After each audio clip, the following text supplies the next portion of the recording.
So good evening, good morning, good afternoon, ladies and gentlemen. You're most welcome again to Tech Talks. With you is Francis. How are you? I hope you're fine. So today we're going to look at the different steps or different phases that our computers go through when they're starting up, and we're going to be using the term which is called booting. It is a new word to some of the people, but when I talk of booting, this is how the computer starts up, like the startup procedures, or the procedures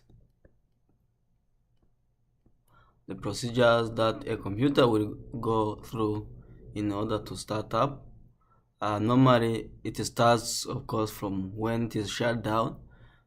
So when you restart the computer, when you start up the computer, all the process it undergoes until you see the interface for you to use.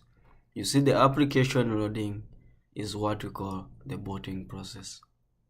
So first and foremost, what you need to know is that when we talk of booting, what do I mean? What do you understand by booting?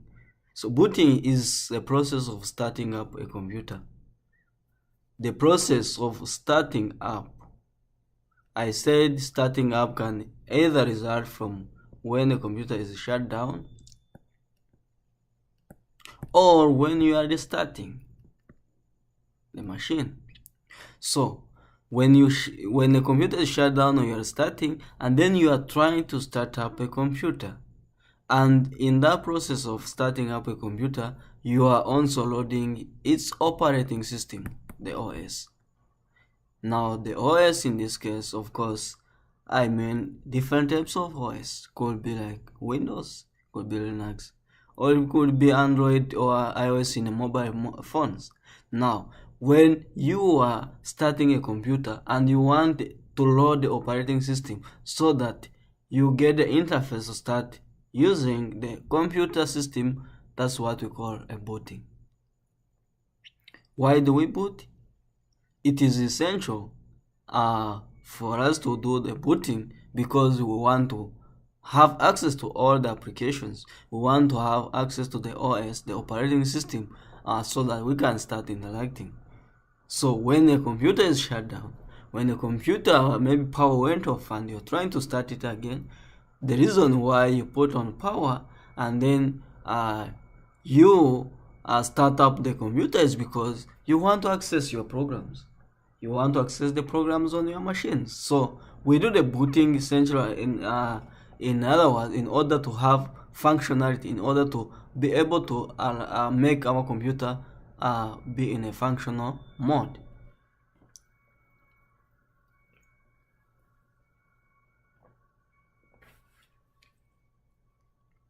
So before we go far, we want to see some of the processes. But first and foremost, we shall look at the pre-boot process.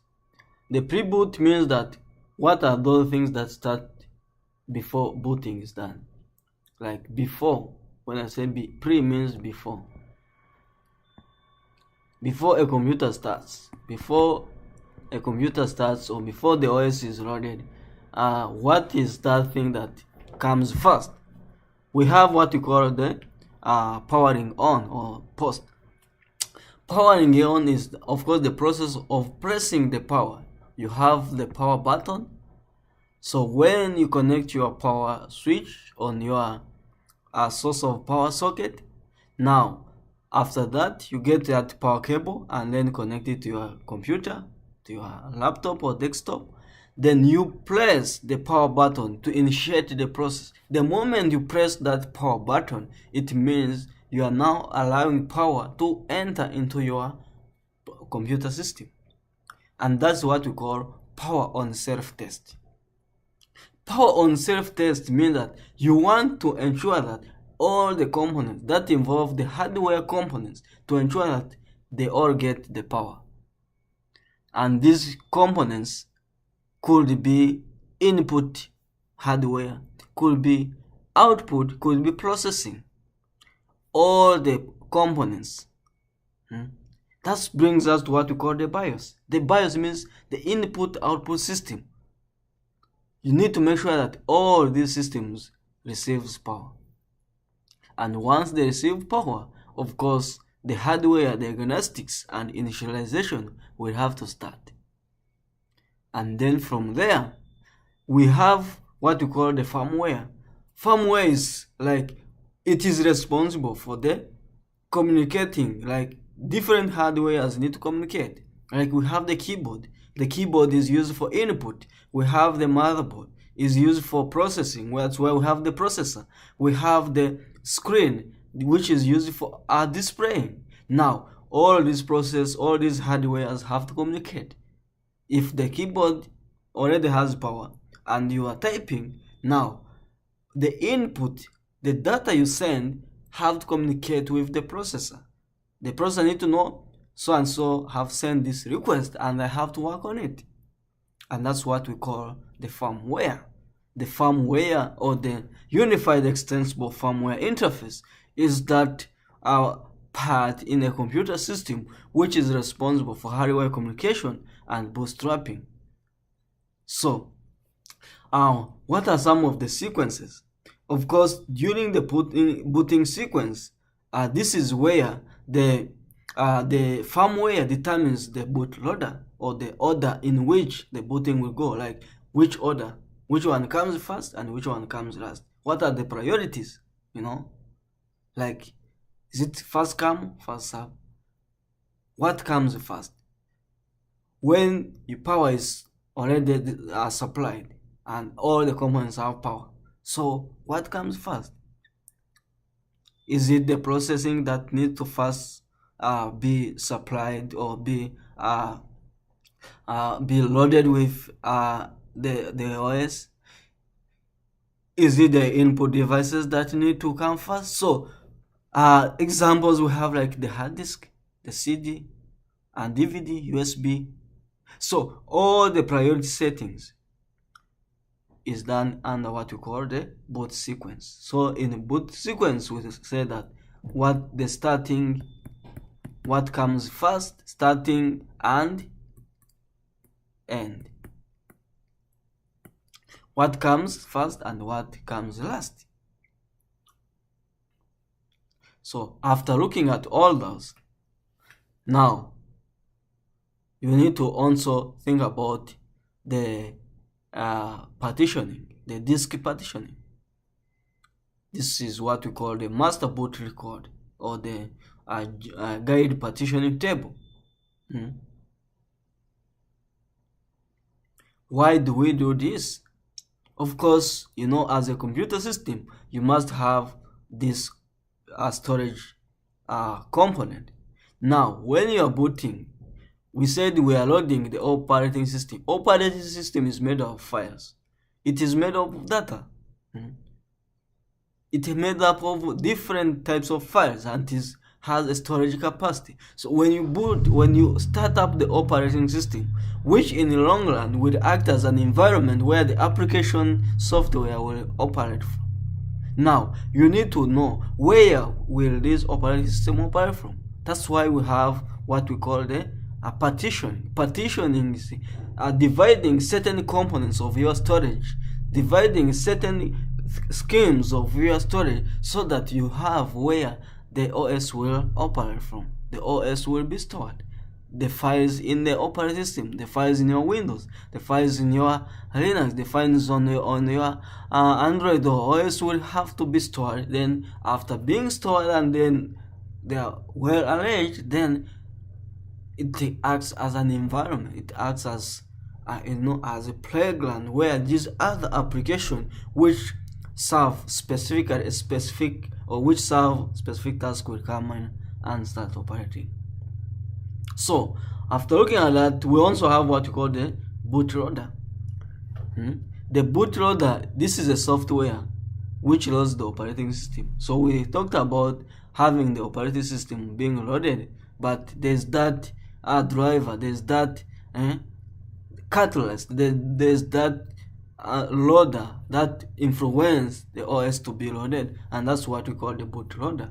Examples: we have the GRUB, we have the Lilo, we have Until there Windows Boot Manager.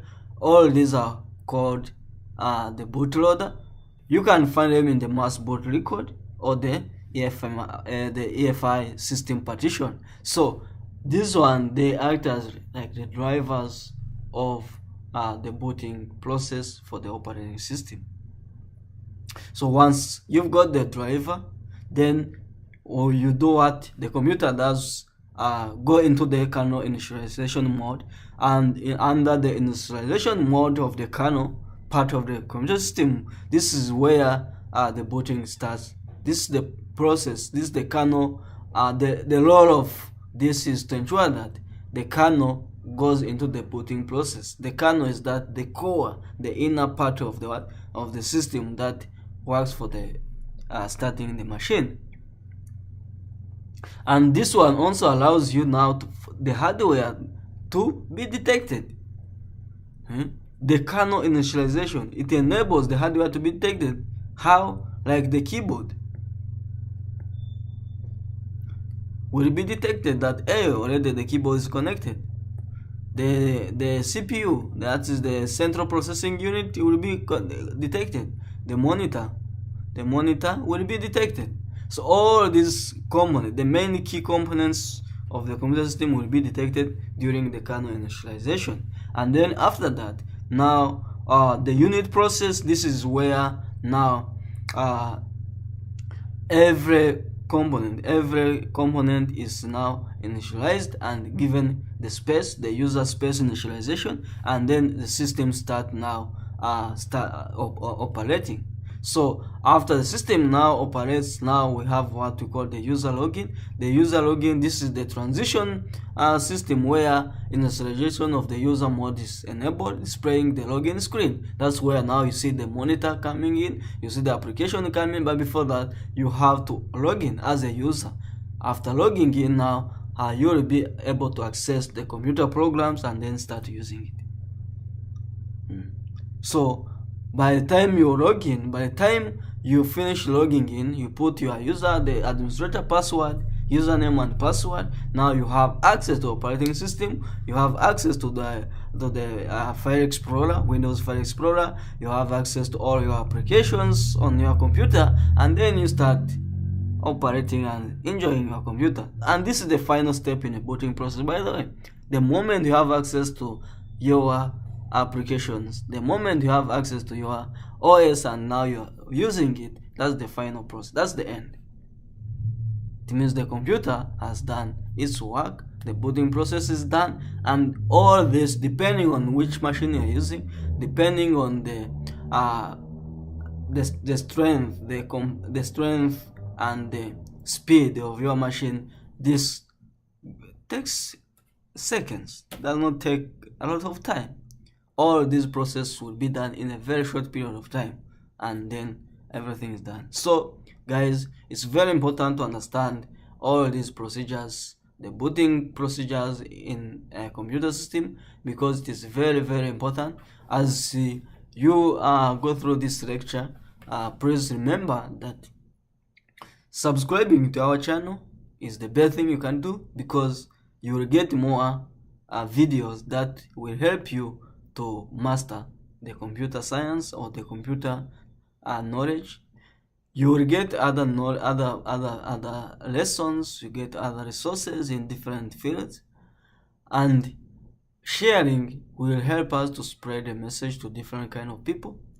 Registering on our website, that's tebtalks.com, it will give us the overview and will enable us to know who our clients are, so that we can easily reach out to you. We can start communicating. We have the messaging system in our website, whereby you can start send us messages direct, and then we can reply to you, and then from there we shall now know that what you want. You can order, you can just send a message, say I want this kind of lesson, I want this video, I want this what, and then we can process it for you. So consider that and everything will be okay, and within a short period of time I must assure you that you're gonna see yourself as an expert in a computer technology, in this world of technology where everything is going digital. Otherwise, thank you guys. Love you so much, and let's catch up in the next video ahead.